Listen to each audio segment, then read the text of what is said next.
666, one of the most famous and controversial Bible passages in all history.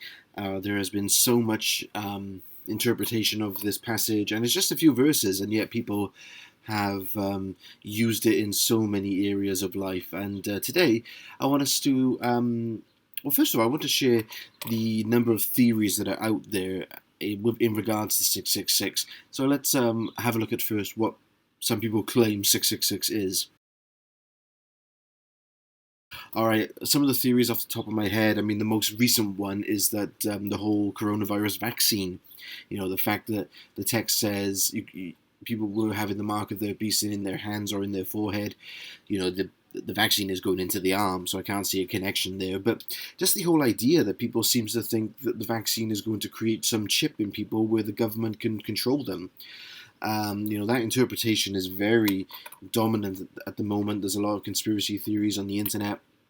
But, the evidence that I see, I know not everyone has had the vaccine, but the evidence overwhelmingly seems to be that the vaccine is being effective and it's saving people's lives. So I just find it really sad that people have to interpret 666 in regards to the vaccine. It's just sad, really. All right, another theory is that the www dot search bar in the internet, I've even seen that the three W's mean 666 in some sort of computer code or some language or something. So yeah, any kind of internet thing that you look at is covered under the umbrella of 666. Another theory was that if you take 666, turn them upside down, you get 999. And there was some theories that after the year 1999, when we went into the millennium, into 2000, that would bring about the end of the world.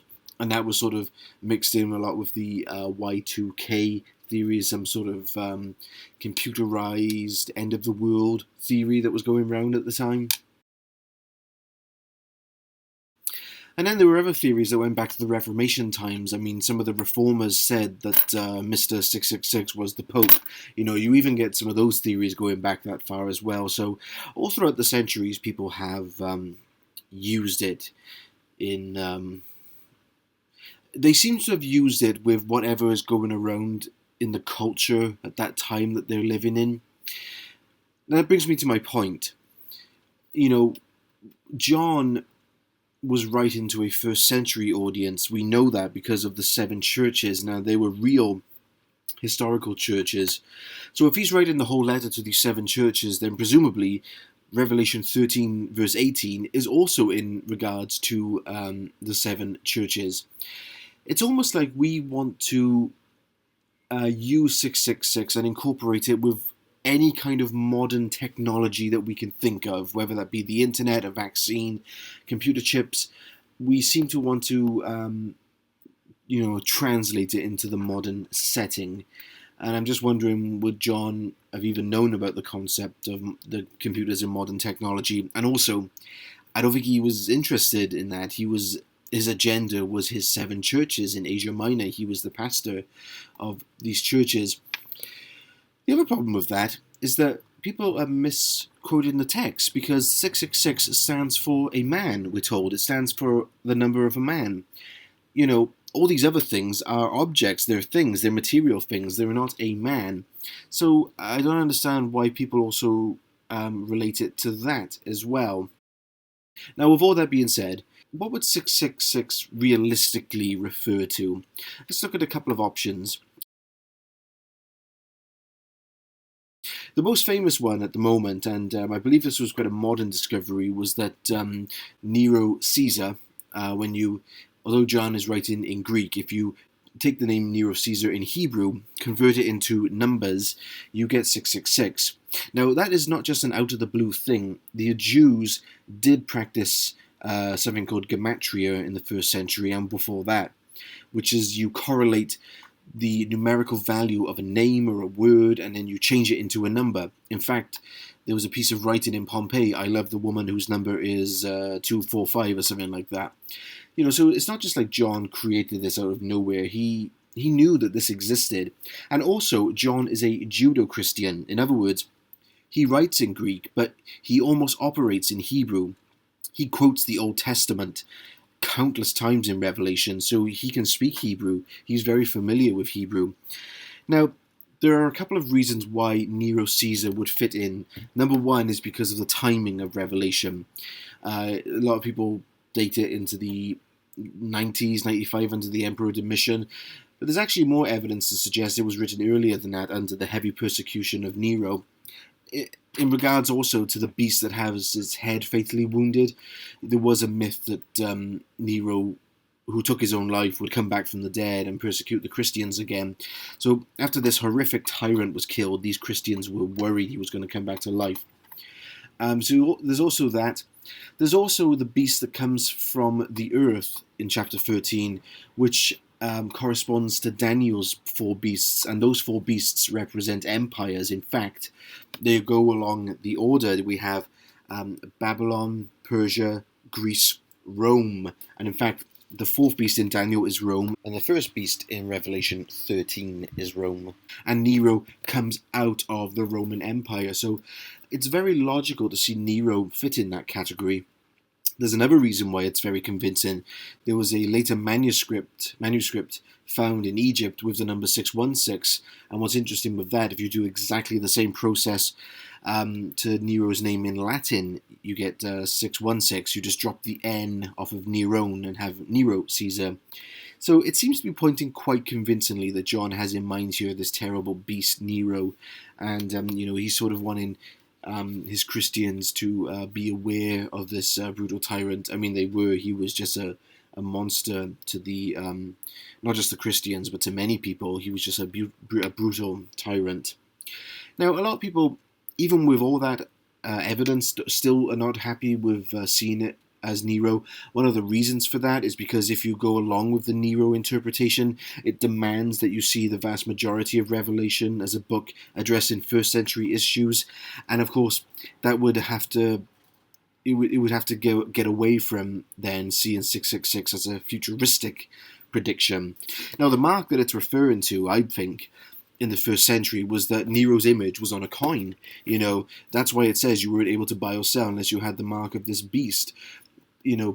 His image was everywhere, and he demanded worship unto himself. And for God's people, they said, no, we worship Yahweh, and it cost them their life. But you also get 666 when you do the same process for the Greek word for beast, which is pherion. And then there is another significance with 666, which is that it's one less short of 7, the Jewish number of perfection and completion. So it's almost like, this is 3 times short of perfection. It's almost like we see this unholy trinity, 3 sevens, 3 sixes, the Trinity, an unholy trinity. In fact, many people connect the devil, the beast, and the false prophet as that unholy trinity. And also, don't forget, the text says it is the number of a man. 6 is man's number. Mankind was created on the 6th day of creation, so that's all that means, really. It's just imperfection, 1 less than 7, imperfection rather than completion. Alright, another theory that exists out there is that even with the Nero connection, it is not Nero directly, but it just sort of represents some sort of tyrant figure who will be like Nero, basically. Some sort of Neronic tyrant figure who will come and be what Nero was to the first century Christians. Alright, another theory out there is that some scholars were quite unhappy with using a Hebrew explanation. They said that, well, given the fact that John is writing in Greek, we need a Greek explanation. And what they did, they used the 616, not 666, and said that that represented the Emperor Caligula, as his name Gaius. Now, do remember that 666 is the original. 616 was discovered later. And also, the only way you can get to that interpretation is if you use Caligula's name as Gaius. So it could work in one sense, but you do have to do a bit of changing it around in order to make it fit. And also, people point to the historical fact that Caligula did put a statue of himself in the temple in 40 AD, so that is would explain, the demanding worship unto himself. Those are the theories I wanted to cover today. Now, in the next video, I'll look at specifically the Antichrist connection to 666 and what people say this means. But now, a lot of people have wondered if it does refer to Nero. Why didn't John just say Nero? Now, I do think that perhaps he is writing in a code. He doesn't want to just say Nero right there and then. That would probably get him into some trouble, because these letters were circulating around the 7 churches of Asia Minor. So he uses gematria, which his audience would have been aware of, and I'm sure his audience would have said, "Oh, he's talking about Nero right there and then." The problem is, 2,000 years later, we have to do a bit of guessing, because we're not in sync as his first century Jewish audience was with the apocalyptic language. The other thing to go from this, of course, though, which we talked about in the film, what do you do with the fact that John seems to be pointing to an individual and identifying them? It's almost like some people want to update this and use this in our age by pinpointing at certain people. I think we do have to be careful of that, as saying such a person is a personification of evil. But indeed, it does make us think about John's integrity, really. Is it right for him to be pinpointing out an individual? I think it just goes to show that as Christians, we're not pushover people by any means.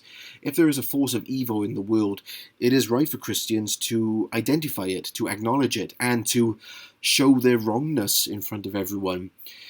Yes, Christians were persecuted, but it doesn't mean they agreed with it or they thought it was right.